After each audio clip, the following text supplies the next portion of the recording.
What's going on, beautiful people? It's your man Louie T here on a sunny but cold as hell Wednesday here on the LouieTeeNetwork podcast. Lots to get to. Man, what a weekend it was. So many storylines leaving Wildcard weekend. I mean, it felt like a very anticlimactic weekend, but when you look at the carnage that was left behind and all of the questions after the outcomes of those 6 games, there's so much to discuss. So we're going to dive right in today on the Louie T Network podcast that starts now.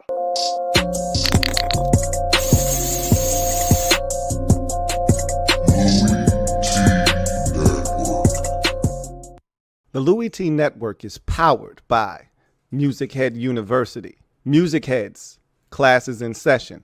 Turn me up. Enroll on YouTube now.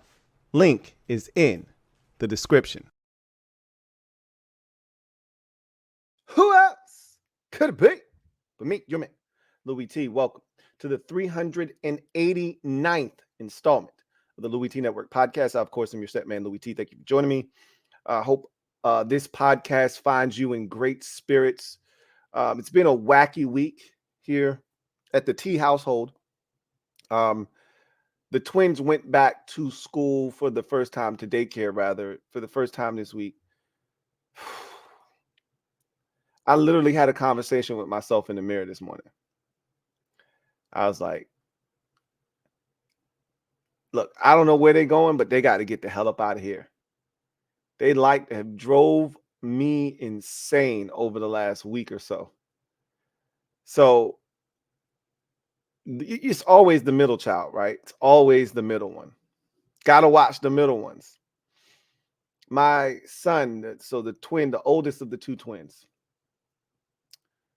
Oh my God. He's going to be the one. He's going to be the one.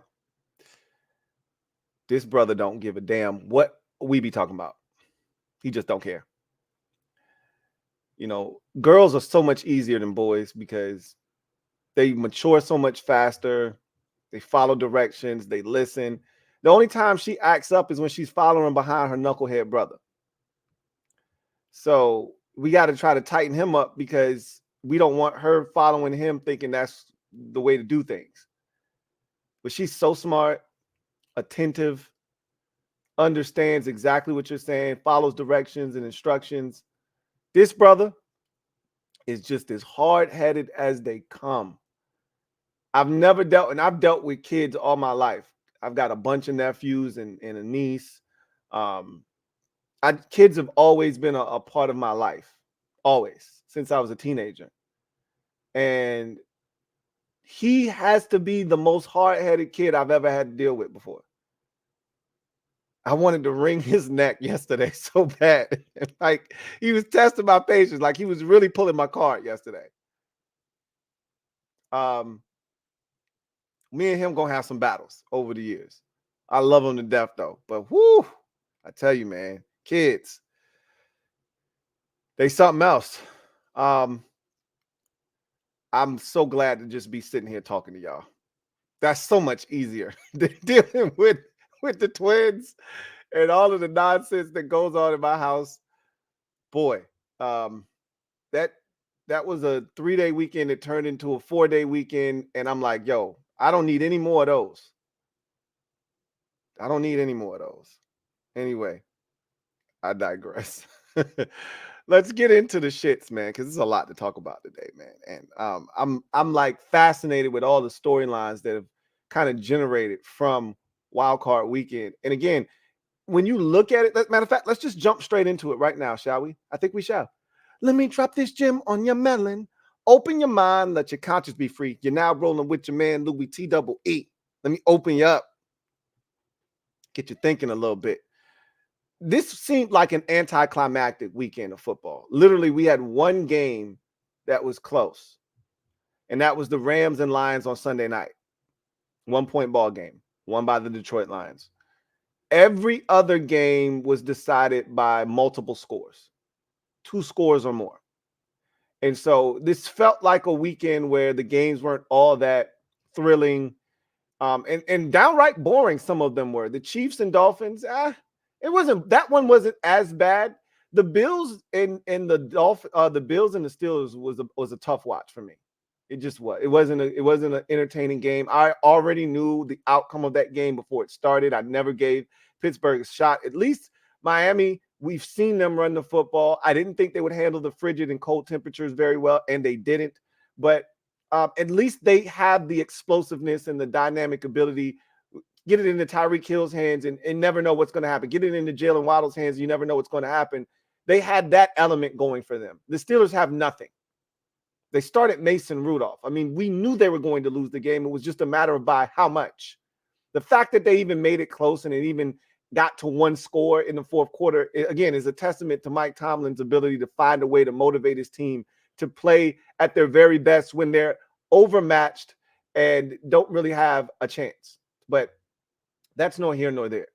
We'll come back to that game in particular. I want to go in sequential order of the games, chronological order of the way that they were played over the weekend. And we start with the first game on Saturday afternoon to kick off the 2023-24 playoffs in Wildcard weekend. Texans hosting the Cleveland Browns, 4-seeded Texans, 5-seeded Browns.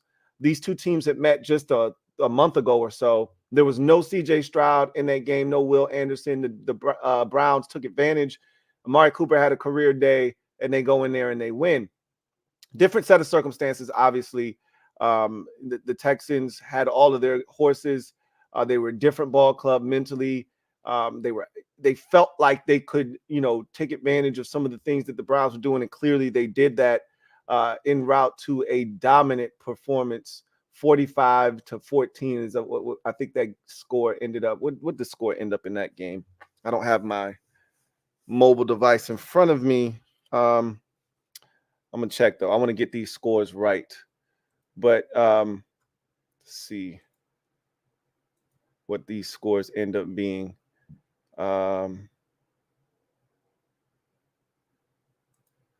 So that score was 45-14. I think I got all the rest of the scores committed to memory. That one was the one that I wasn't quite sure of. But that 45-14, that one got out of control. And here I got three storylines for each of the games, right? So I got three storylines for each of the games. And then I've got the one that I think is the most important. So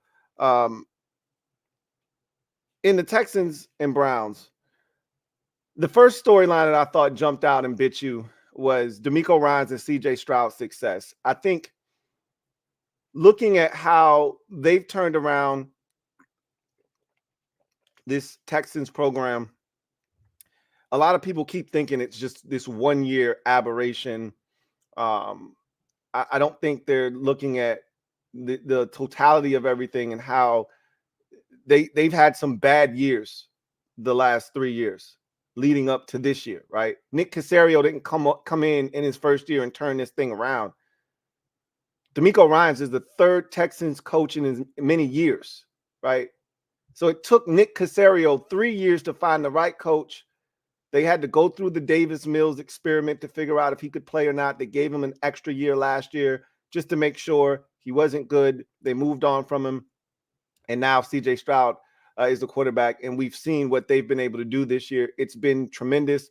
The trajectory for the Texans right now feels like it's through the roof. If C.J. Stroud is going to continue to play at this level, I've seen tweets from people that I respect who have said C.J. Stroud is the best rookie quarterback they've ever seen. Now, obviously, the people that are making these statements haven't watched every single rookie quarterback in NFL history, but as the league continues to evolve, the best rookie seasons ever turned in are the ones that are going to probably be happening here of recent note and into the future because of how the league has changed. The way the game is played, the amount of pressure that's put on the quarterback position to come in and produce right away, how often the ball is thrown in today's NFL, all of those things, the rules, how the quarterbacks are protected, et cetera, all of that is set up for a rookie quarterback to come in and succeed, but you have to have the right pieces around you. You have to have the right coaching staff. I think that's the most important thing. And then that player has to take the coaching, make the necessary adjustments, and be ready to perform at a high level when the opportunity presents itself. All of those things were a perfect storm for the Texans this year. DeMeco Ryans has come in. He'll be in the discussion for head coach of the year. I don't think he'll win it, but he will be in that conversation, and he will receive votes as he should. CJ Stroud is going to win Offensive Rookie of the Year in a landslide. And what they've done, obviously, the first head coach and quarterback combo in their first seasons to not only win the division, but now win a playoff game. It has been a crazy story, and it doesn't have to end, right? Does not have to end. They're heading to Baltimore, a team they played in the very first week of the season, and they were game in week 1 and just didn't have enough. This is a different ball club, different set of circumstances, different mindset now. They're confident and they believe in themselves way more than they did in week 1. Same can be said for the Ravens now, but this is going to be an interesting game, and we'll get to that on Friday. But the success of DeMeco Ryans and CJ Stroud, to me, is one of the biggest takeaways from that game, is that people are looking at that Texans organization in the same light that they looked at them maybe 6 years ago when Deshaun Watson took that team to the divisional round and lost to the Chiefs and were up big. Remember how big they were up early in that game, and the Chiefs came storming back and won. But everybody thought, okay, Deshaun Watson, this Texans team, they're going to be around, and they may eventually win something here of note. That's kind of where we are with the Texans now, except CJ Stroud, it feels a little different because it's his first year. They got 4 more years, 3 specifically with him still in his rookie deal to make something happen. That window is as wide open as it gets, because the key is to try to take advantage of a rookie quarterback's contract, right? Or a quarterback's rookie contract.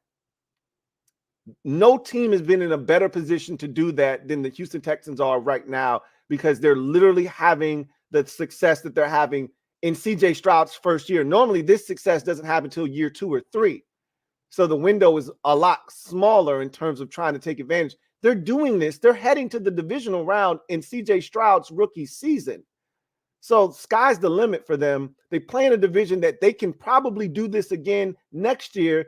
Obviously, Jacksonville may have something to say about that. Maybe even Indy will have something to say. And we'll see what the Titans end up doing with their entire situation, head coach, all of that good stuff, the staff that they bring in. But at the end of the day, the CJ Stroud, DeMeco Ryans combo right now doesn't get much better than that in terms of, future and being as bright as it is. I think the trajectory there is as good as it gets right now in the NFL. I don't think anybody feels like there's a brighter future for a team, a young team, than the Houston Texans right now. And they have multiple first-round picks for the 3rd consecutive year, thanks to the Deshaun Watson trade. And we're going to talk about that here in a second. But the next takeaway, the next thing, the biggest takeaway that I want to talk about out of that game was, is it over for Joe Flacco? What a story it was for Joe Flacco, right? Comes off the couch in November, warms up in the bullpen for a bit. A couple more injuries take place. He gets on the field and goes 4-1 in the 5 starts that he makes. Throws 13 touchdown passes. Really had one of the best stretches of his career, past or present, that he's ever had in terms of yardage, touchdowns, etc. But of course, the interceptions were still there, because that's always going to be Joe. Joe's always going to sling it, and whatever happens, happens, right? But he was coming in playing extremely good football. And what sucks is Joe did it again. He was playing well in the first half, and it was the defense of the Browns that let him down. And I can't stress this enough. They started out the game. The Texans scored first. And just so we're clear, every team that scored first in Wildcard weekend won. That was the trend of the weekend, followed by the home team winning. Only Dallas was the home team that lost, right? Only the Dallas Cowboys lost as a home team. All the rest of the teams at home took care of business in Wildcard weekend. So those were the 2 trends: score first, be at home. If you put those 2 things together, it was a good day for you, right? So the Texans scored first, but it was only a field goal. Flacco took them down the field and they got in the end zone and it was 7-3. The defense then, and I talk about this all the time. I call it a shutdown drive, right? Go out there, stop the opposition after you score, because now you have momentum. If you can go out, force a 3 and out, get it back to your offense quickly with the momentum that they just built off of the last drive, maybe they can do it again. That did not happen. The Texans went down the field. They scored a touchdown. They took the lead 10-7. Flacco, what did he do? He responded like he had done the previous 5 games when the Browns had been in a predicament. He takes them down the field. They score a touchdown. They take the lead 14-10. No one knew at that time it'd be the last time the Browns would score any points of any kind in this game. But what it said was Flacco's game. He's got one of the best records on the road, the most record wins on the road in NFL history. And so in the playoffs.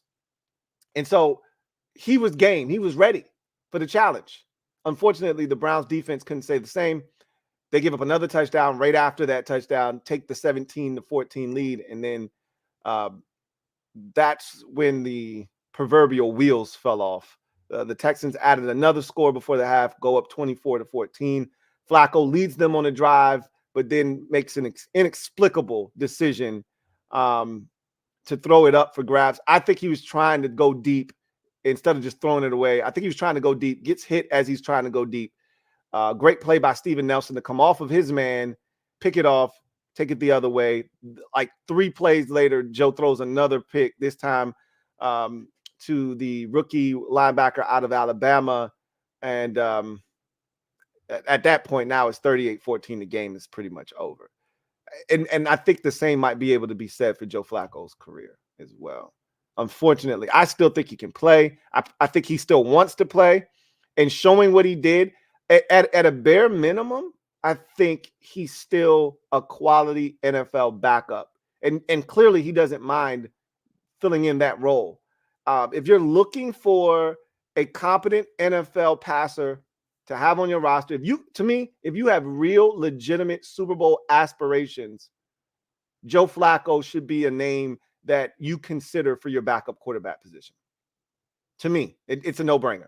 If you're not in a position to win, I'm not calling Joe Flacco. And if I'm Joe Flacco and you do call me, I'm not picking up the phone. So is it over for Joe? I don't know. That wasn't a great showing. And then the other question that I wanted to attach to that is, what the hell happened to the Browns defense? This was a defense that we held in high regards for the entire season. And there were some really mind-numbing stats that applied to this Browns defense that absolutely made no sense to me. And it reared its ugly head in this game. So the first stat that jumped out and bit me, and I was just floored, was the scoring defense of the Browns at home versus on the road.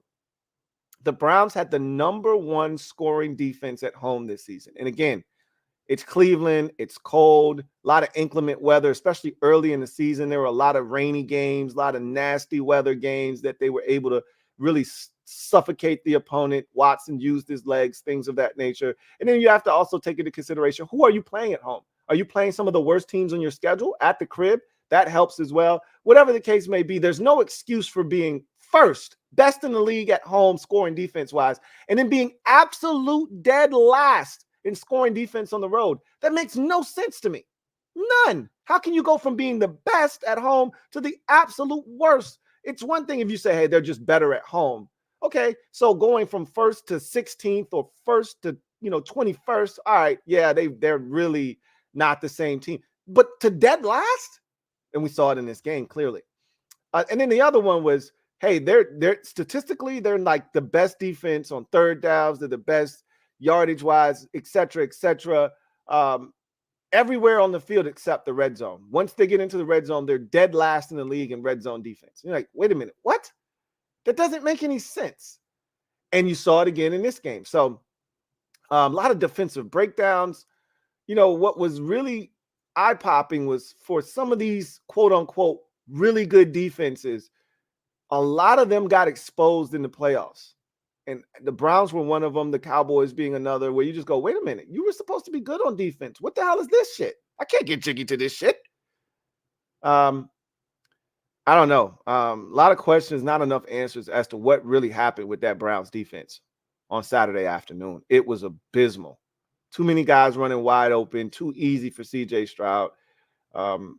It could have been worse. There were some drops, and Stroud missed a wide open receiver for a touchdown. It could have been worse for the Browns. I don't know. And then I think the biggest takeaway from this game, Texans hosting the Browns, was the spotlight that was shined on the Deshaun Watson trade. I think a lot of people forgot about that particular trade, not necessarily, Watson going to Cleveland, how much he got, all of that stuff. That was well publicized.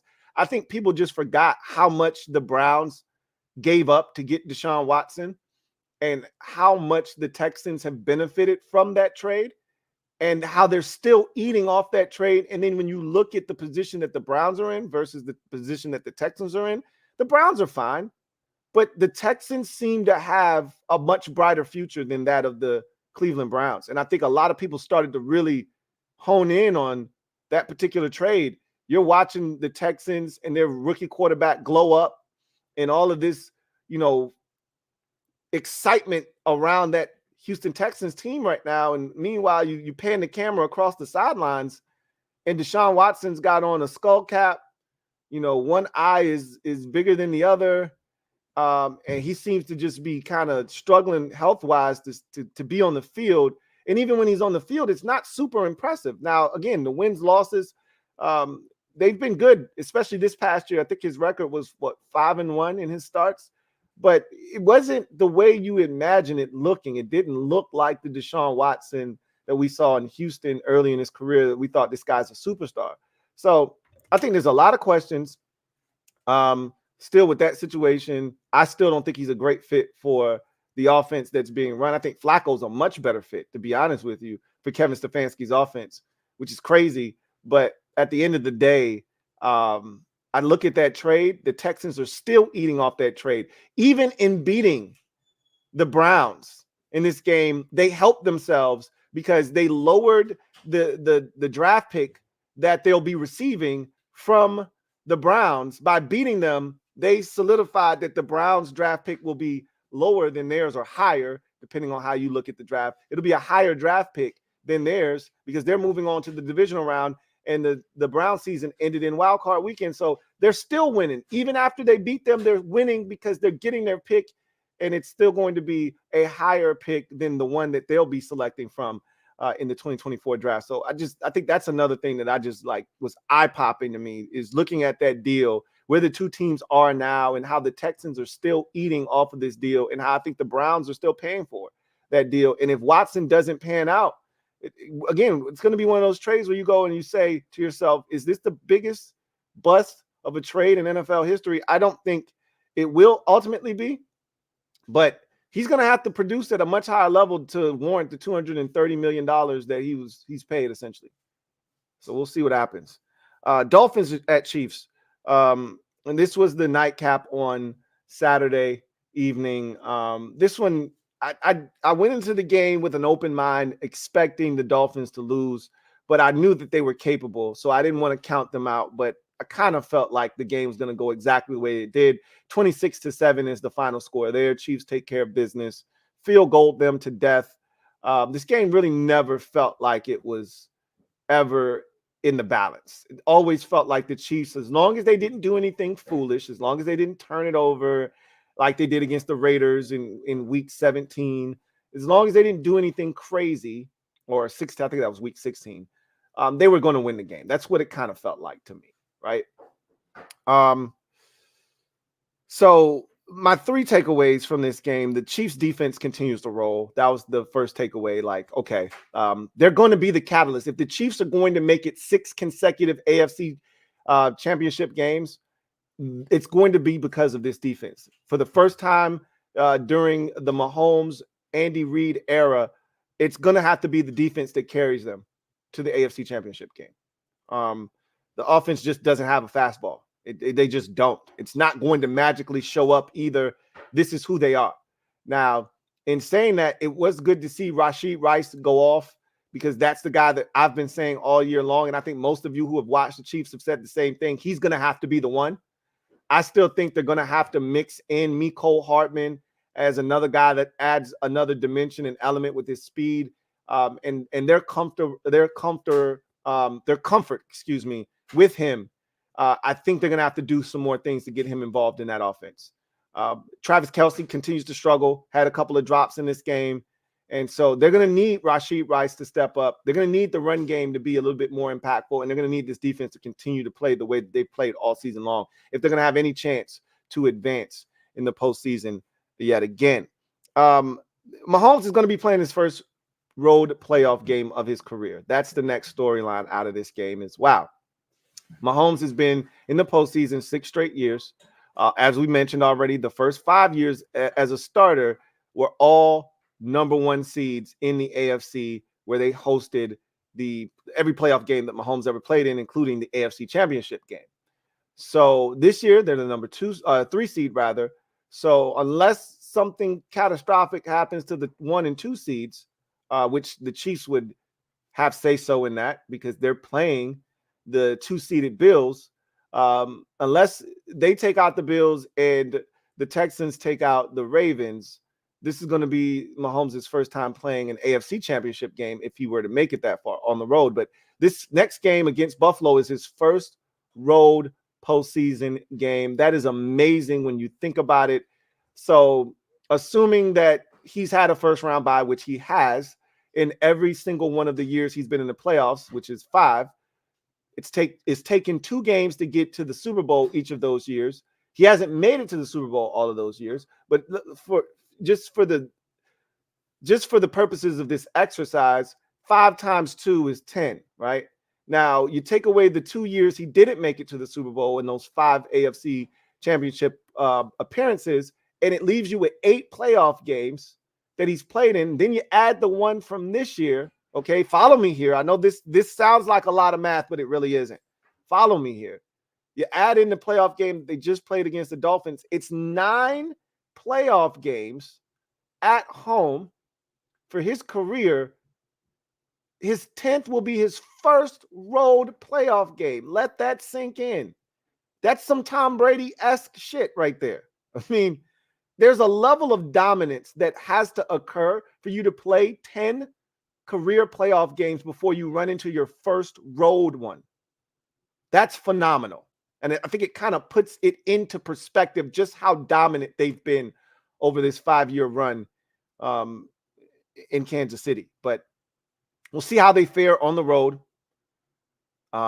Frigid temperatures again, but it's not going to be reportedly, obviously this could change, but projecting it's supposed to be in the 20s.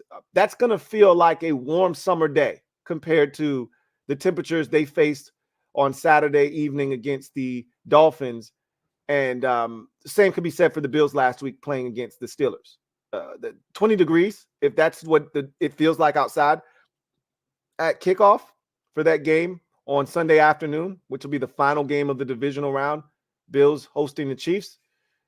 If that's the temperature at that time, and the NFL knows they're wrong. I know they want to put Mahomes and Allen in the primetime window on Sunday evening, but it's Buffalo, dude. Understand that you need as much sunlight as possible. Why are we scheduling Kansas City Chief games at night? I get it. It's Mahomes. You want him on that stage. He's a draw. I get it. It's cold as shit, though, in Missouri. I guarantee you it was a lot warmer during the day. It probably didn't feel like minus 27 degrees outside. I'm not saying it was much warmer, but I guarantee you it didn't feel as cold. Same with Buffalo. But in any event, Mahomes playing his first road playoff game is a big deal. And then finally, I think the biggest takeaway or the biggest kind of question leaving that game is that of Tua Tagovailoa and his future in Miami in the contract situation. We talked about that on the post-game show of that particular game and how you guys felt about Tua leaving that game, how you guys felt like the Dolphins shouldn't extend him. He shouldn't get paid big money. We live in a day and age in the NFL where if you're a competent NFL quarterback, you're going to be paid. We saw Daniel Jones get paid last season. We saw Derek Carr get paid by the New Orleans Saints Tua Tagovailoa can play football in this league. He's in a good offense for his skill set. And their GM, Chris Greer, has already come out and said that they want to get something done with Tua. It's the right thing to do. I told you guys after the game that that's the right thing to do. That doesn't mean that they shouldn't be looking for alternatives, but it won't be a first or even a second round pick that you're drafting. But it won't hurt to take a guy in the 4th round or the 5th round and develop him and see what happens, right? But at the end of the day, Tua is a good fit for Mike McDaniel's offense, and he played really well this season, led them to 10 wins on the season. And I think that there can be more growth in that offense as he gets more and more comfortable. There'll be even more growth in that offense, and we'll see what happens. And maybe this is who Tua is. Maybe if they play in these types of temperatures, that he can't be successful. I don't know. We'll see.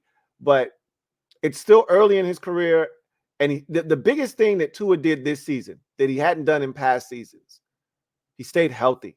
And that right there should be something that all Dolphins fans are excited about, is the fact that he was able to stay upright. What does that contract look like? I've already told you I think it should be on par with that Derek Carr and Daniel Jones type of contract. Obviously, it's going to be a little bit more because the cap is going up.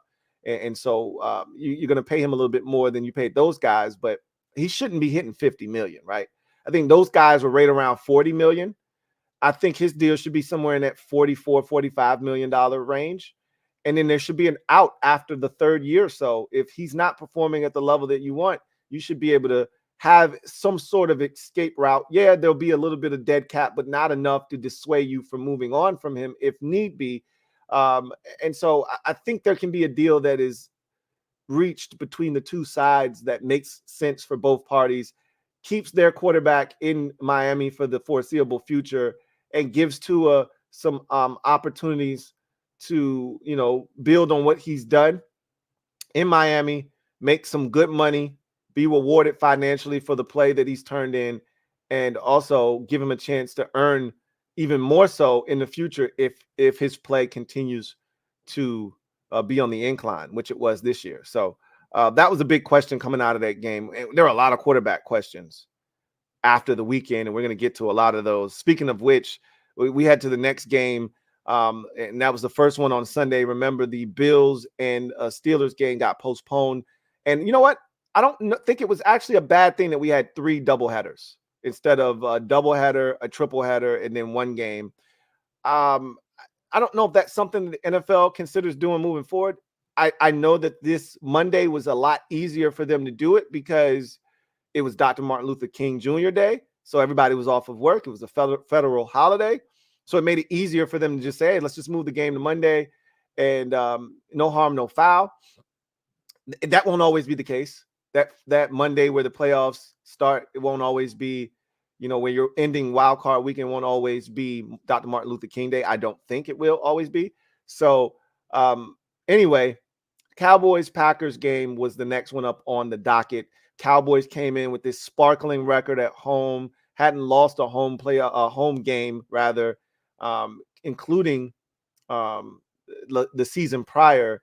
I think they said 14 or 16 games, somewhere in that mix.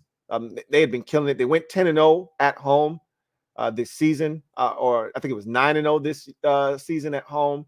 I think they won 7 straight last year. They hadn't lost a game at home since Tampa Bay week 1 of 2022. So the first game of the season last year, that's the game Dak got hurt in. And then Cooper Rush came in and won 4 out of 5 and kind of steadied the ship for him. So that was the last time they lost a home game, was week 1 of 2022. They didn't lose another home game that season, and they didn't lose a single home game all season long. So the prevailing thought was Dallas is going to take care of business. And I told people, watch out for Jordan Love. He's playing with an abundance of confidence. If you don't get pressure on him, you could be in for a long day. And I said the other thing that they had to do was they had to slow down Aaron Jones, and they failed to do that as well. And so the first conversation that comes up in this game is Jordan Love emerges as a potential elite quarterback. And people had been throwing around the idea of Jordan Love really taking that next step in Green Bay. There were some games this year that stuck out like a sore thumb, none bigger than him out-dueling Mahomes on a Sunday night in Green Bay as the Packers took down the Chiefs on Sunday Night Football, and a lot of people started to take notice at what Jordan Love was actually doing in Green Bay at that point. But then he had another opportunity on a big stage Monday night on the road at New York. It didn't go so well. They lose that game. He didn't play his best football, and so people kind of cooled off on Jordan Love. But for those who were paying attention, you saw him finish the season on a high note, really playing his best football, not just of the season, but of his career. He really got comfortable. And people forget, this is his first year as the guy. This is his first year as a starter. He's just finally completing a full season worth of starts in the NFL in year 4 of his career. So a lot of people, I don't think, really understood, the Jordan Love story necessarily. And now they're starting to really realize why the Packers traded up to get him in 2020, why they gave him the 1-year deal they gave him this year, why they've been so patient, why they've gone through this whole process with Aaron Rodgers, because they knew this guy was talented enough to do what he's doing right now. And he went into Dallas and he smoked the Cowboys. I mean, it was terrific. If you were a Packers fan, if you were a Cowboys fan, you were dismayed.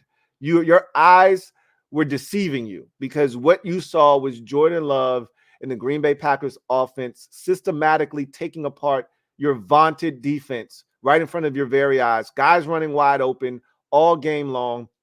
Running backs having 5-6 yards of space before first contact is made.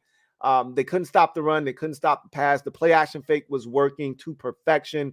Stephon Gilmore looked like he was 80 years old. He got cooked in this game. There's one route that he ran, and the one where he catches it kind of below his midsection, where he kind of goes down to catch it, and he's wide open. He runs like a bench route, almost like a stop, almost like a post corner, and leaves Stephon Gilmore runs an additional 6 yards in the wrong direction. He can't stop. He can't put on the brakes.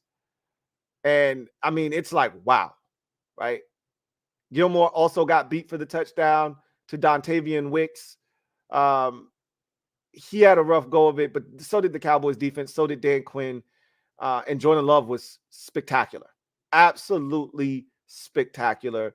And he's got people buzzing, and he's got people talking about him, elevating him. And I said this would happen. I said, Jordan Love, understand the stage that you're about to be put on. If you go and you play well against Dallas while everybody's watching, and I'd venture to say, and I have no empirical proof of this, I can't confirm nor deny this, but I bet you any amount of money that was the most watched game over the weekend of the 6 games. I'd put any amount of money on it, right?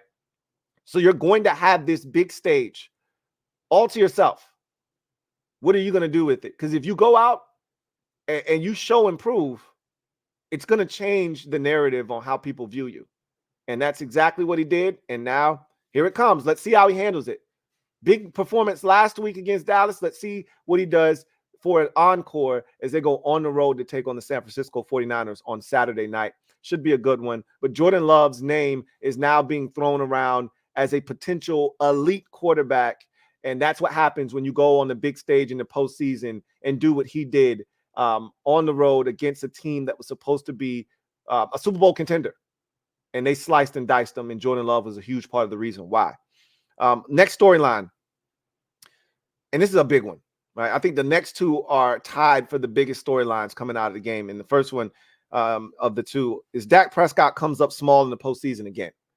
And he was awful in this game. And last year I made excuses for him against San Francisco, and he was awful last year.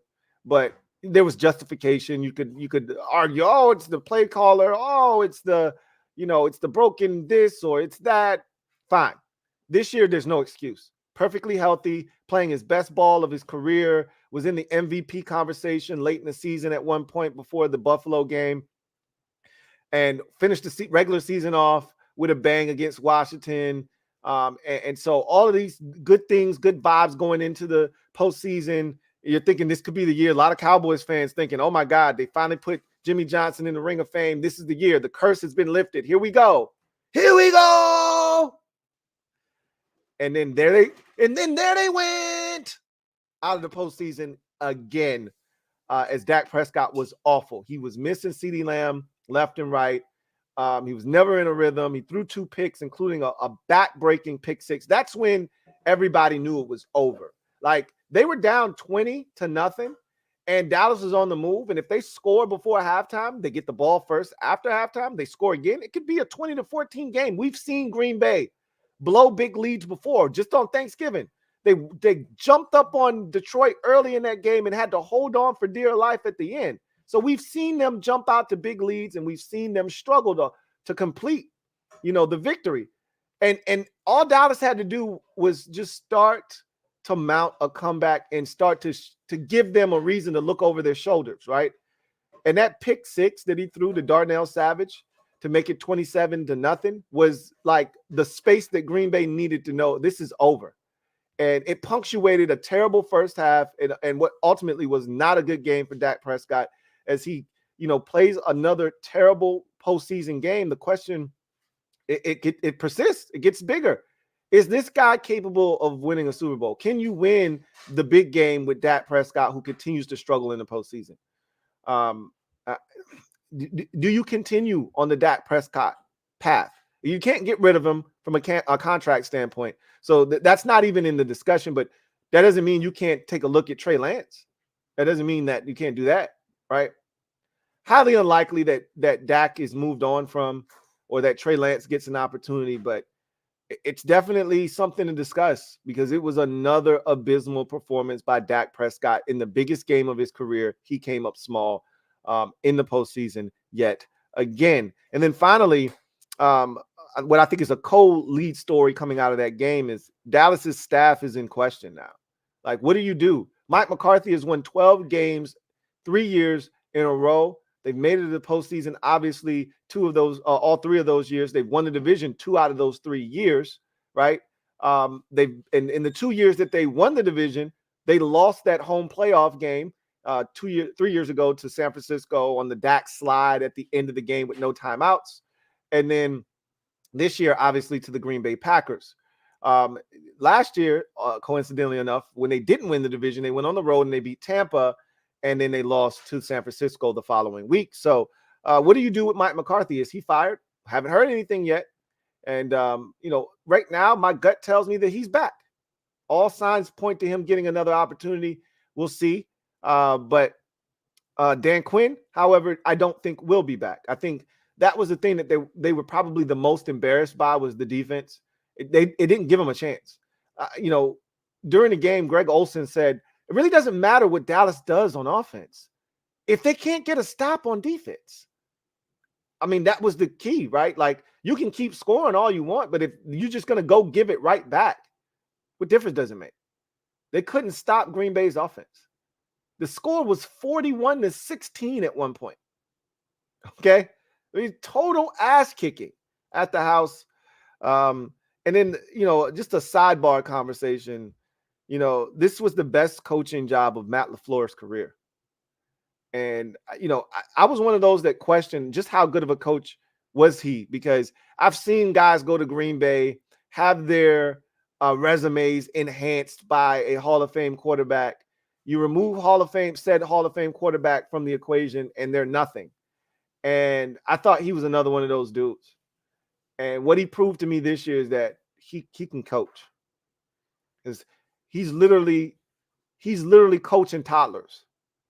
It's a bunch of toddlers running around, and he got those boys to not only qualify for the postseason, but go on the road in the postseason and rummage and pillage somebody's village. And now they're moving on to the next one.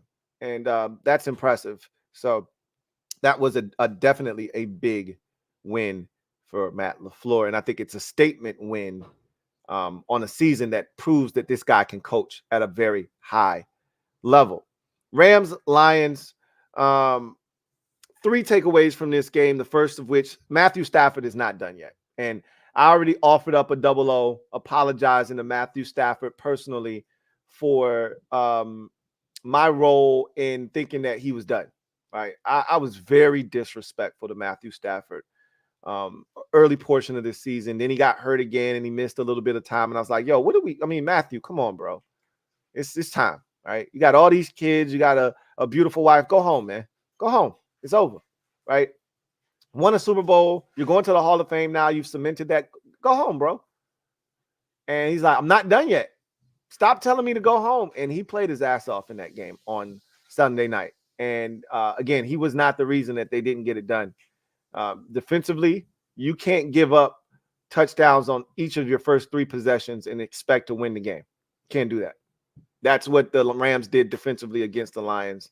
It put them in a hole that they weren't able to overcome. Shout out to Raheem Morris for making adjustments, though, because in that second half, the Lions did not score a single touchdown. They only were able to muster 3 points. But luckily enough for them, the defense, Aaron Glenn, who is a head coaching candidate this coaching cycle, was able to do enough to make the 24 points that the Lions scored stick and make them come out victorious in that game. But Matthew Stafford, his demise has been grossly exaggerated by me and others, and I take full responsibility for my part in that false narrative, in that fake news. Matthew Stafford, contrary to popular belief, not done yet, and he's already said, and his wife's already said, he's not done yet, and he's coming back and playing again next year. Good for Matthew Stafford. He looked damn good in the game on Sunday night. How about this next storyline? Jared Goff's redemption. I felt so good for Jared Goff. And watching that post-game speech in the locker room by Dan Campbell, he handed out 2 game balls, one to Lions GM Brad Holmes, and talked about the vision that they had and, you know, the grit and the type of players that they were looking for and how they were in lockstep with one another and building this thing that they have going for themselves right now, and how he was such a huge part of that. And then the other game ball he gave out, and he just said, you know what, Jared Goff, you may not be good enough for them, but you're damn sure good enough for Detroit or for us. And the crowd and the locker room erupted. He tossed him the ball, and it was a great scene and a great moment. And I was happy for Jared Goff because he's been disrespected. And again, I'm a part of that. I've disrespected Jared Goff like he hasn't. And I always try to remind people, because I always have to remind myself, the man was the #1 overall pick in the draft in 2016. And the man is taking the team to a Super Bowl. Don't forget that. But it ended so viciously in LA. When I say vicious, it was an attack on Jared Goff's career. The way Sean McVay did him at the end, and how he discarded him, and how he belittled him and made him feel like he was the reason that they were like Sean McVay wanted nothing to do with Jared Goff.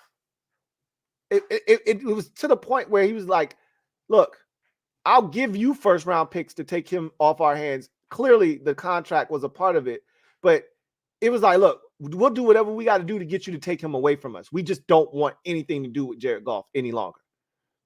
It was bad. And Goff even said, I lost confidence. Like how that situation ended, I was not the same guy. And he said, Dan Campbell, Brad Holmes, and this Detroit organization rebuilt me from the ground up, reinstilled confidence in me, and made me feel like I could do it again. I couldn't be more happy and thrilled for Jared Goff. Let's see where this situation ends, because I think they're going to the Super Bowl. I already said it after the game. I think they're going to the Super Bowl. This feels a lot like the 2021 Cincinnati Bengals. This feels eerily similar to me. Too much like that situation. But we'll see. Good for Jared Goff. And, you know, when that trade was first made for him, I was one of those who said, oh, yeah, Jared Goff, he's a placeholder. You know, the Lions are going to suck. And they did. They sucked that next year. And I said they're going to draft the quarterback. And they didn't.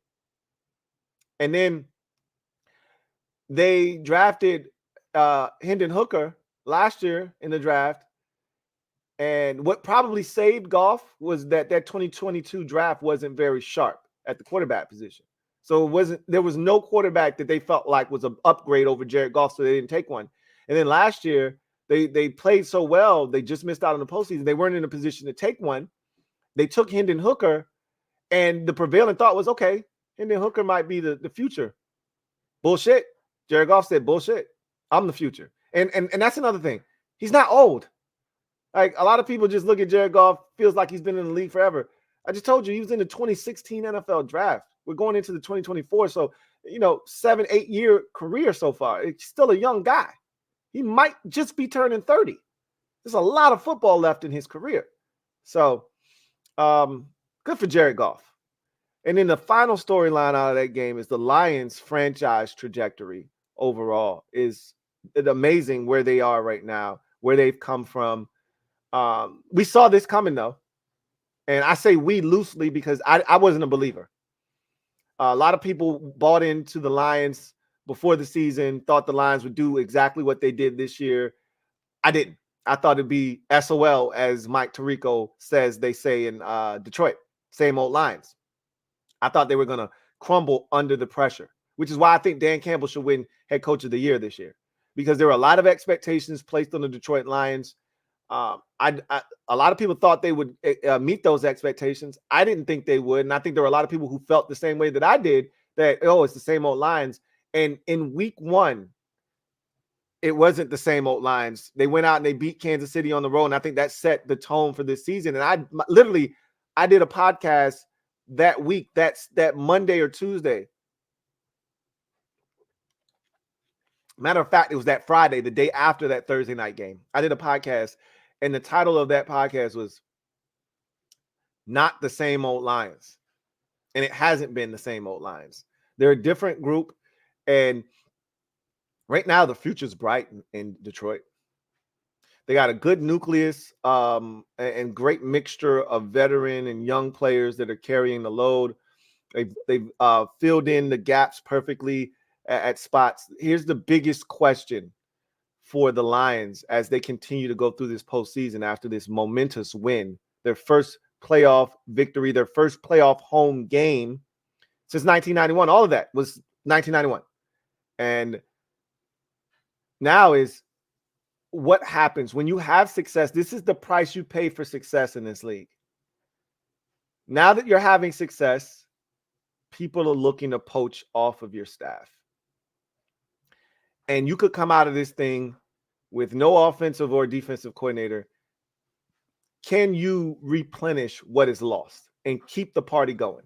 It's incredibly hard to do in this league. Only the best of the best are able to do it. Ben Johnson has been such a huge part of the success and the turnaround. And Aaron Glenn's defense has been a revelation this year. They were horrible last year. People were calling for his head. They turned it around this year. They went out and made some acquisitions. Guys stepped up. They're playing at a high level, and their defense is a huge part of the reason they are where they are right now. So what happens if both of those guys move on to greener pastures? I don't know, but right now, live in the moment if you're a Lions fan. Enjoy this. Who knows how long it's going to last, but so happy for that organization and its fan base. Steelers at Bills. This was the 2-7 matchup in the AFC. This game was postponed, was supposed to take place at 1 p.m. on Sunday afternoon. They moved it to Monday at 4:30 due to the snow. The first question coming out of this thing is the Bills' new stadium. There was so much talk about the Bills not wanting to build a dome, right, for their next stadium, because part of the allure of Buffalo is the advantage that they have over the opposition because of the elements. They play better in them. The opposition doesn't. That's their home field advantage. They don't want to take that away. I understand having home field advantage, and you should determine how that advantage works. I still feel like Buffalo needs to have a roof, right? It can be retractable, though. It can be retractable, and you can decide when it closes and when it's open. Let's say that you get 6 inches of snow. Leave it open. That's Buffalo weather. You want that advantage, keep it. But if it's going to be 43 inches over 2 or 3 days, close the damn roof.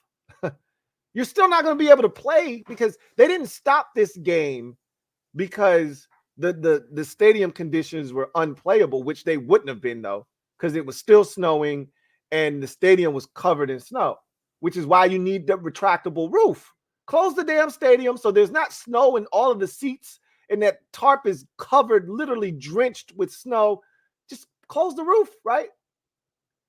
And save the stadium from the elements. And then when it's time for the game, open it back up, right?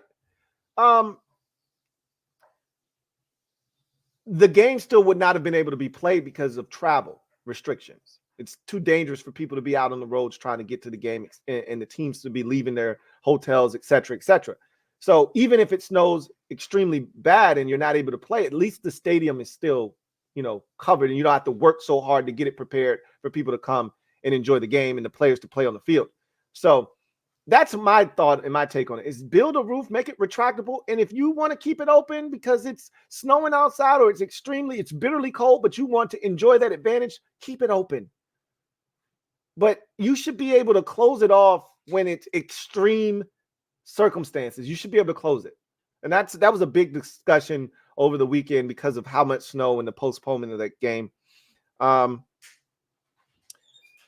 quarterback conundrum and Mike Tomlin's future was probably the biggest question leaving this game. What are they going to do at quarterback? I still believe if Justin Fields, and I don't think Fields is going to be available this draft. I think the Bears are going to move forward with Justin Fields for at least one more year, but we'll talk more about that as the offseason persists. Tomlin lost this game. There were already reports prior to this game about Mike Tomlin's future in Pittsburgh and how he would take some time after the season to kind of decide what the next move for him would be. He's only got 1 year left on his contract. This is the first time he's gone into a lame duck season, essentially, as Steelers head coach. He's always gotten an extension before this time has come. So it's a little bit of an uncharted territory for him. He's never really been here. And you could see that it was weighing on him a bit. He got a question after the loss to the Bills, and he just walked off the podium. Like, I ain't trying to hear this shit. I'm not answering this right now. I just lost a game. I don't really feel like talking about all of that. If you got questions about this particular game, I'm all ears. If you don't, I ain't got shit for you. So he storms off. That led to reports that, hey, maybe this is it. He's already made it abundantly clear he would love to stay in Pittsburgh. But I told you how I think he feels. I can't speak for this man, but I think he feels stuck, right? It feels a lot like Sean Payton when he just retired. Not because he didn't feel like doing it anymore, or not that he wasn't capable, but that he saw without Drew Brees, there's no winning for me in New Orleans. I can't win a Super Bowl. I'm just kind of running in place. I'm on a hamster wheel here. I got to get out of here, man. And there's no way for me to get out. I'm under contract. So I'm going to retire, let somebody else take the job. After that, even though New Orleans owns my rights, somebody will trade for me, and Denver did. And now he's back. I kind of feel like Tomlin's in a similar spot. I don't know if he would do it that way, but I kind of feel like he kind of feels stuck. Like when you've had the success he's had with Ben Roethlisberger and Le'Veon Bell and Antonio Brown and AFC championship games and making it to the Super Bowl twice and all the shit that he's gone through with the veterans that were really good. And it just feels like he's running in place. He's been doing the same song and dance for the last 5-6 years. Scratch and claw your way to 9-10 wins, barely make the playoffs, don't win a game, and everybody criticize you for having not won a playoff game in 5-6 years. That's what it feels like he's been doing. Try your hardest, your damnedest to get Kenny Pickett or Mason Rudolph or Landry Jones or whatever bum to the quarterback, to the playoffs. It's a tough job. Somebody's got to do it, but there's no gratification in doing that. There's no reward. People are still going to talk bad about you because you're not winning in the playoffs. Those of us who haven't had real head coaches, those who have been in the dark in terms of a quarterback or a head coach, we respect and admire the streak that Mike Tomlin has gone on. But those who are Steelers fans in particular, who have been spoiled, they have no sympathy for Mike Tomlin, don't feel like he's as good a coach as some of us feel and think we hold him in too high of a regard. I'm not, and a lot of those Steelers fans, they realize that they're walking a dangerous line because there are a lot of Steelers fans that'll talk shit about Tomlin, but they'll talk shit up until the point where you say, all right, well, then get rid of him then. And that's when they be like, I mean, I ain't saying get rid of him, but I'm just saying, now you can't talk out of both sides of your mouth. Which one do you want? You want him gone? You want something new? That's cool if you do. Just know that the grass isn't always green on the other side. It can be worse. You can sit here and be bitching and complaining about not winning a playoff game, or you could just not even be close to making the playoffs. It's your choice. Because I'm going to tell you right now, with this roster that you have, you can upgrade the offense. You get a better quarterback, obviously that helps, but you get a better play caller, and that would help because you got talent on offense. But is it enough? Because is there a cap because of what you have at quarterback? That's the question you got to ask yourself. I don't know. I just know Tomlin's been doing a hell of a job, and we'll see what he decides to do. I think that's one of the biggest storylines coming from that game. And then lastly, Josh Allen's best opportunity to win a Super Bowl is this year. I made that abundantly clear.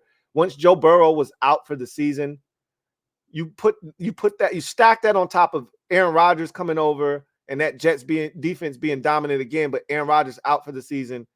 And in Mahomes not being Mahomes and that Chiefs offense not being the Chiefs offense that we've come accustomed to seeing, all of the opportunity to win a Super Bowl for anybody not named the Chiefs or Cincinnati and Joe Burrow are there, right? This is your opportunity. I can't assure you that this will be there next year or the year after that. This is the year. This feels like Giannis Antetokounmpo's opportunity to win a chip, and he took advantage.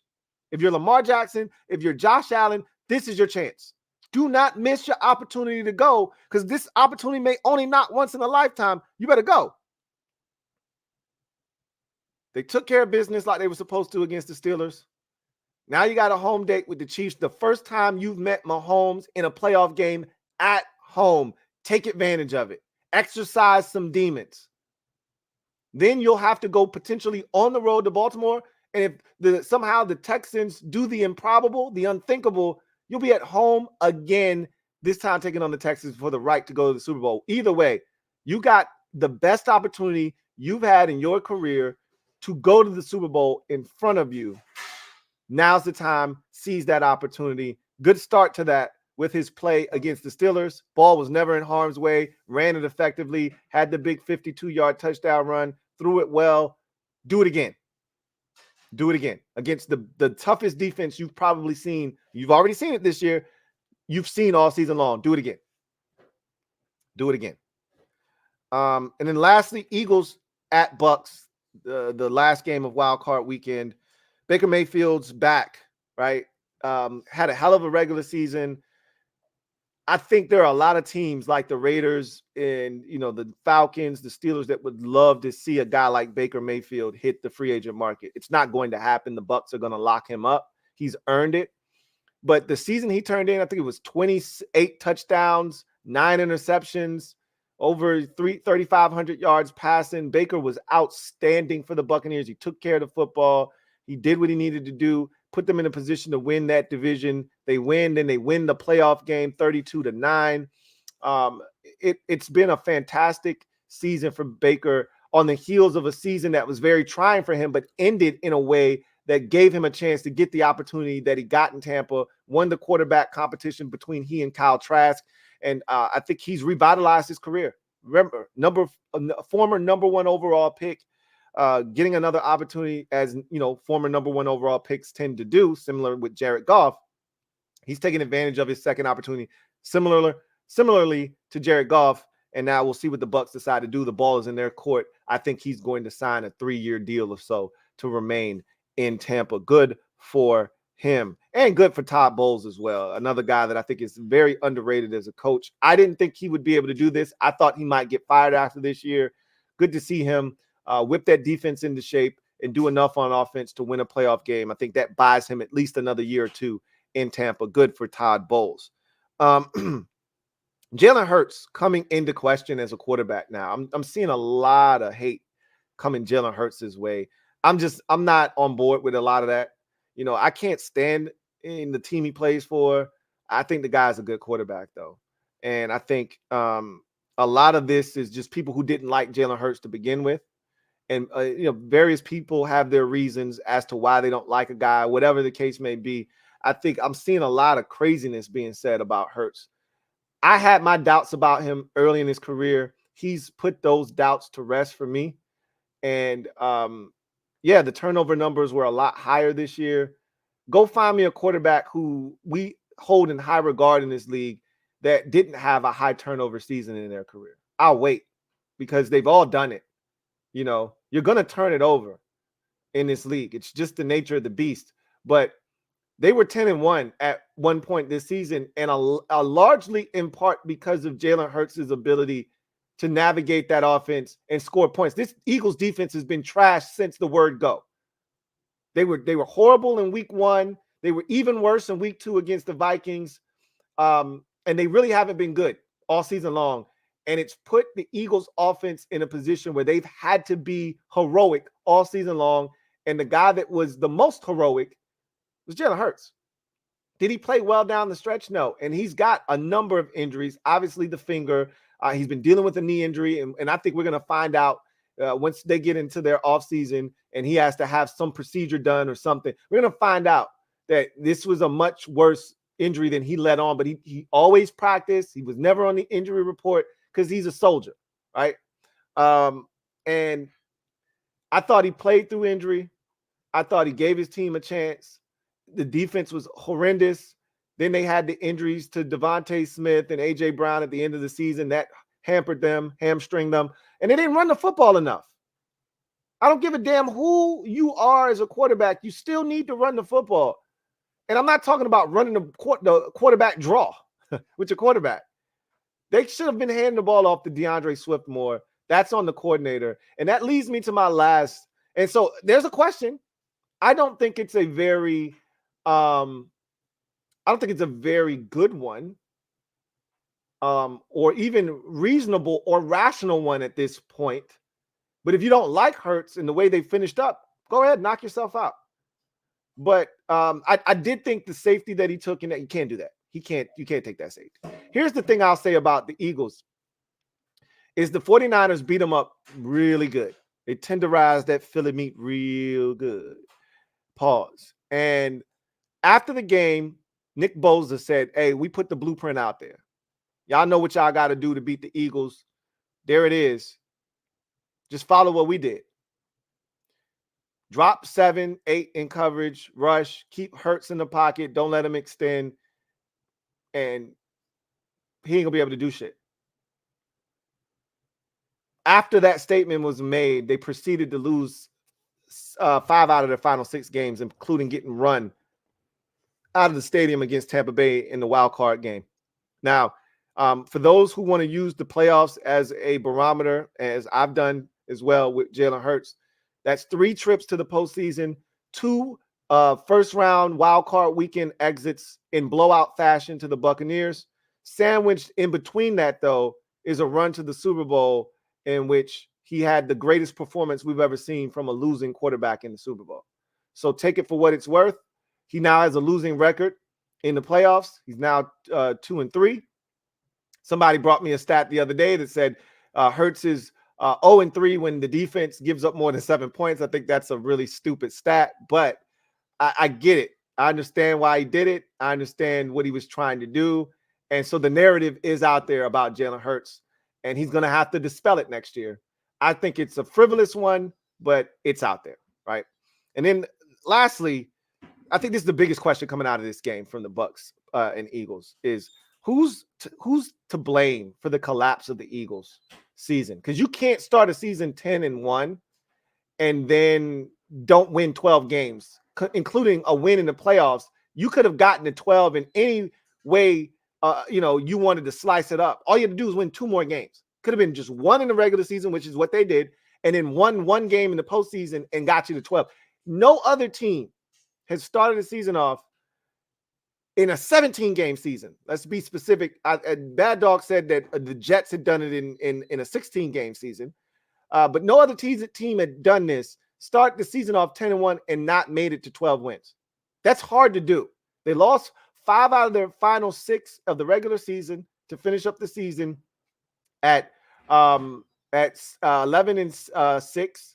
Lost the division because of that, and then lost in blowout fashion in wildcard weekend. They were banged up, but I told y'all, and I could see the fabric was very thin in Philadelphia, and I said, I want to see what happens when adversity hits, because they've proven to me that they're not a mentally tough team. And I thought the best indication of that was when the first side of trouble with the defense. And look, the defense has been awful all year long, but you don't do that in season. They change coordinators and play callers in season. Like, I don't know if I've ever seen that done where you don't actually fire that guy. You just demote him in season. I lied. The Panthers did it with Eric Washington after their last two defensive coordinators had gotten head coaching jobs, Sean McDermott and Steve Wilks. They promoted Eric Washington. Ron Rivera promoted Eric Washington to defensive coordinator. He was stinking it up. Ronald felt like his job was on the line, so he demoted him and he took over the play calling duties.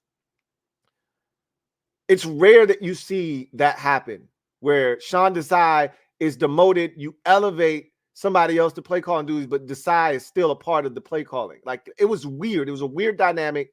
It didn't work, obviously. And now the question is, who's to blame? How many heads roll? Is it just the offensive coordinator? Is it just the defensive coordinators? Is it both of those two conglomerates? Is it the head coach? Do all heads roll? That's the question now in Philadelphia. It's hard for me to envision them moving on from Nick Sirianni a year after he went to the Super Bowl, but stranger things have happened. They were so disappointed in how the season ended. All situations, all endings are on the table right now. All possibilities are on the table as we currently sit here right now. It will be fascinating to see what the Eagles and the Cowboys ultimately do with their respective coaching staffs. So that is the gem dropping session and my takeaways, my biggest takeaways from Wildcard Weekend. We now get to social media maneuvers. I'm a midday marauder. Y'all know what it is. Let's go to the comment section now. I'm short on time, so I'm probably only going to be able to get to these supers, maybe one or two comments in the comment section, and then we got to get out of here. So Red Wing 01, thank you for the super chat. Greatly appreciate you. Thank you for being a member of the MOBB, who writes, the Lions were my dark horse NFC team for the Super Bowl, but I didn't think they were on the level of Dallas, Philly before the collapse, or San Francisco. Now they may be the team of destiny. Still got to get past San Francisco, as San Francisco still has to beat Green Bay, right? Like, Green Bay's hot now, and they're feeling themselves, and they're playing with abundance of confidence. You never know what's going to take place. Their dirty work could get done for them, and all they got to do is get past a divisional foe that they've struggled with this season. So who knows? All they got to do is focus on Tampa right now and getting back to the NFC Championship game for the first time since 1991. It's a great story. I told you guys earlier in the season, Dan Campbell is my favorite coach in the NFL right now. Because of his leadership qualities and how he goes about his business. And he stands on business, right? He's always standing on business. I'm not going to change who we are, whether we win or we lose. We're going to lose doing it the Detroit Lions way. And I got nothing but respect for that. So the Lions are looking real good right now as a dark horse. Red Wing 01, thank you for the super chat. Greatly appreciate you. Double up. Thank you for doubling up. Who writes, I started rooting for LA when Stafford got booed, but at least my Goff being good argument got a dub. Probably the one issue we've disagreed on the most. I've never said that Jared Goff was trash. I just didn't think you could win big with Jared Goff. He's clearly a talented quarterback. So here's the problem. Here's where we disagree. I'm big on quarterbacks being able to extend the play and make things happen off schedule. It's why I don't subscribe to the Brock Purdy being a game manager theory, because Brock Purdy makes shit happen off schedule all the time. All right, game managers don't do that. Alex Smith isn't extending, making two guys miss, running in circles, and then finding a guy wide open for a touchdown. Alex Smith was never doing that. Dak Prescott doesn't do that anymore. He used to. He doesn't do that anymore, right? Game changers, playmakers, those are the guys at the quarterback position that when everything isn't how you drew it up, the conditions aren't ideal, they still find a way to get it done. That's not Jared Goff. He works best in timing and rhythm of the offense when the pocket is pristine, when he can stand in there and deliver the football. He's one of the best in the league. He's extremely accurate. He knows where to go with the football. He's smart. But if there's any pressure, if he doesn't like his first read and there's nowhere for him to go, he's a sitting duck. That's been my biggest issue with Jared Goff. And then there's the senseless turnovers. He under huge duress, he'll panic and he'll throw it up for grabs and he'll give a defender a chance. But Detroit has done a great job of running the football, taking some of that pressure off of him, and they've built an ironclad offensive line in front of him that gives him the time that he needs to deliver the football, and he's been great. And I'm happy for him. I'm really happy for him. And I don't have a problem with the Lions booing Stafford. Look, it's all love. And when he comes back, when they put him in the Ring of Fame and he's going into the Hall of Fame, it's all love. It really is. You know, they're trying to do something that Stafford was never able to do for them and their franchise in 12 years. Win a playoff game. They already did something that Stafford was never able to do, and that's get a home playoff game during his 12-year career in Detroit. Now they've done something he was never able to do, win a playoff game. So I don't have a problem with them booing Stafford. I would have liked to have seen them, you know, give him a little love early and then boo the draws off of him. But that's the route they decided to take. To each its own. It's going to be all love when he comes back and they put him up in the Ring of Fame, and it'll be all love. It's still going to be all love. Red Wings 01. Thank you for the super chat. Greatly appreciate you. Who writes, I know I made it sound like I overlooked the Bucs and Packers earlier, and I do respect them, but I'd be shocked if either of them win. AFC more in the air. And rightfully so. You're not wrong for feeling that way. The Lions were the 3 seed, should have been the 2 seed. And they've been one of the best teams in the NFC all season long. Same could be said for the San Francisco 49ers. Those should be teams that are 8, 9, 10-point favorites in their respective games. That should be the line going in because they are the better teams. Now they just need to go out and prove it. But to your point, the AFC is much more wide open. And we said that earlier this season once Burrow went down and Mahomes and that offense wasn't playing as well. And then Allen and company weren't playing well at 1.2. And it felt like, all right, Lamar, this is your opportunity. Now with Allen back in the mix, I'm like, yeah, Lamar, you're going to have to fight for this one, bro. It was opening it up for him. If Allen and the Bills didn't make the playoffs, it would have been smooth sailing. If you don't win it this year, if you don't make it to the Super Bowl this year, then we got to really start questioning Lamar. But now with Josh Allen in the mix, it changes everything, right? In the NFC, it's wide open. I think it's wide open. Anything can happen. As last week proved, like don't sleep on Green Bay. I don't think Tampa's going into Detroit and beating them, but I watched that regular season game between the two teams. It was 20-6. Tampa was in that game for much of the game. Like, they can compete with the Lions. So I'm not counting them out. I just don't see them going in there and getting it done against the Detroit Lions. I don't. So, you know, we'll see what happens. But in any event, that's going to do it for me. Your man, Louie T. We'll go to garbage time. And I'll take 1 or 2 comments in garbage time, and then I'm getting out of here. Steel City writes, predictable end to our season, but right now my biggest priority for next season is figuring out if we got a quarterback or not. Pickett has looked bad so far. He's looked mid. I won't say bad. He's looked mid. He's looked really mid, which is what I thought he was coming out of Pitt. Thought that was his ceiling, like a middle of the road NFL starter. Like I never saw superstar written all of, which is why I didn't think that he would be taken in the first round. If anybody's going to be taken in the first round, it was going to be him because he was the most ready of all the quarterbacks to come in and play. But being ready and being good are two different things. He's been just what I thought he was going to be, which is middle of the road. Niners fan writes, I'm scared of Green Bay because I'm not sure if our pass rush can consistently get to Love. And that's what I've said already. And you might have even heard me say that. But I've been so disappointed in San Francisco's pass rush this year. You've added Randy Gregory, you added Chase Young, and it hasn't made much of a difference other than Nick Bosa getting to the quarterback since the addition of Chase Young. But you've added all of these different pieces. I think you just added a defensive tackle not too long ago that was let go of from another team. It just hasn't really amounted to what I thought it was going to from a pass rush standpoint. And if you can't get to Jordan Love, it could get really interesting, right? We'll see. You better stop the run first.